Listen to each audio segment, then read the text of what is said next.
আসসালামু আলাইকুম, একটা call centre Partha speaking, how may help you? ওয়ালাইকুম সালাম। এটা একটেল অফিস না? জি, একটেল অফিস। আপনারা কি গাঁজা খাওয়ার জন্য একটেল অফিসে বসছেন? কি খাওয়ার জন্য? গাঁজা খাওয়ার জন্য। দাম্পা? এই বেটা, আমি বলছি গাঁজা, তুই দাম্পা বলছ কেন? সুদাই না পয়সা, তোরা পয়সাগুলো এভাবে কায়দা নিতেছিস কেন? কি হচ্ছে তোদের? কি আচ্ছা, কি সমস্যা হচ্ছে আপনার? রমজানিদের পরে আমার 30টা টাকা বেশি কাটি ফেলছো। অফিসে জানানোর পরে বলছো যে দেখি বলে এ পর্যন্ত কোনো খবর নাই। গত পরশু দিন আমার 24 টাকা বেশি কাটছো। আজকে সকাল 8টার পূর্বে কথা বলা শেষ করছি, কোন কামে 62 টাকা কাটছো? আচ্ছা, টাকা বেশি কাটছে আপনার?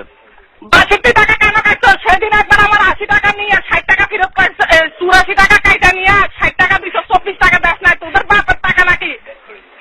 না, তা তো কখনই না। ধান্দাবাজি শুরু করছো, খানকির বাচ্চা। আমার পয়সাগুলো সুদাই না পয়সা বাঞ্চত, আমার পয়সা দেখ। আমি সুদাই টাকা পাস না।